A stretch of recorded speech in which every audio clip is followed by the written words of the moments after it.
Okay, but you actually focus mostly on property stocks, and like I say, we'll start from there. All right. I think so. Relax. Hey, Khairie, so you wrote a lot about the stock market this week, and it's quite interesting because the stock market's been so over the past couple of months, so now you see some life. In particular, you wrote about property. I think it's very apt because this morning, one of the most anticipated property companies came on, EcoWorld International, up about 8%. Yeah, it's quite impressive. Yeah, and exactly. Not bad for like a couple of hours of trading. And they've been trying to come onto the market for a long time, and it's good to finally see them get there. Exactly, and I think there's a lot of goodwill that comes with that name as well. So it's very apt that you wrote about property stocks. But the thing is, what you wrote and what a lot of people seem to say is that it's more sentiment and not fundamentals. Definitely so. If you look at the physical market, the indicators are not looking good yet, I suppose. Sales are not really encouraging. People are not really seeing double-digit sales increases across the board. Yet that's on the physical side, and on the stock market side, you're seeing prices rallying like nothing you've ever seen. For example, if you had bought Malton Berhad, which is Tan Sri Desmond Lim, isn't it? Now, at the end of December, by the end of first quarter, your investment would probably be a bit more than double. Wow. Value. That's a very short amount of time for that to actually happen, isn't it? 3 months. Yeah, that's very short. So the thing is, but we have that disconnect. People aren't buying houses, but they're buying property counters. So how long will it last? I mean, the analysts you spoke to, is it just momentary? Is it just because they're moving on to something else, or? Well, a lot of it seems to be, one, driven by news flow and deals. Basically, developers are announcing land purchases, they're announcing corporate exercises, announcing a lot of these sort of things which excite people. And another factor is that there's a wave of good sentiment in the stock market recently. All right. And if you look at the FBM KLCI, it's had its best quarter in years. Yes. And along with the emerging markets, it's been rallying since the start of the year. And a lot of that sentiment has spilled over to the property market because it's seen as a proxy. Yeah, all right. And I suppose when you say things like deals, of course, one of the latest was like ENO. They tied up with Co-op, so they see all of this. But when will the bubble burst? When the numbers just don't match up? Because like we say, physical market is still not there yet. Yeah, true. But there are some diverging thoughts on that.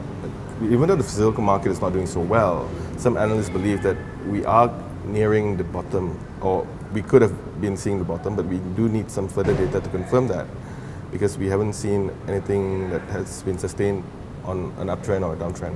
So that's one. And I guess, like you said, the reality check will come when developers release their next earnings. For the first quarter, it'll be probably around May. So a lot of these counters that has rallied, some of them will not see good numbers, I imagine.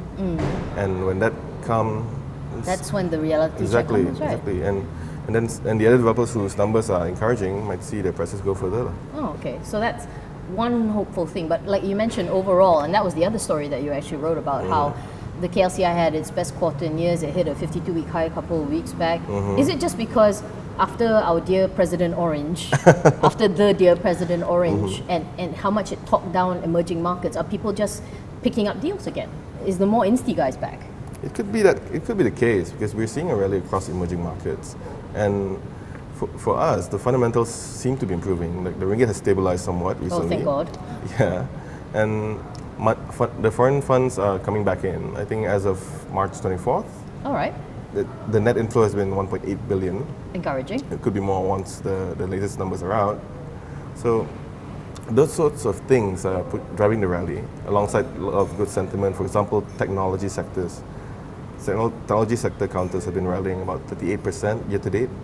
All right. So a lot of that is from the iPhone 8 excitement. So a lot of these different factors are converging to push up the stock prices. So it's a perfect storm, essentially, of why the market in general is seeing this kind of, it's a bull run. Do we dare call it a bull run? Well, technically we are still a bull market. We haven't seen a correction of more than 20% for a number of years. Even though people might feel different.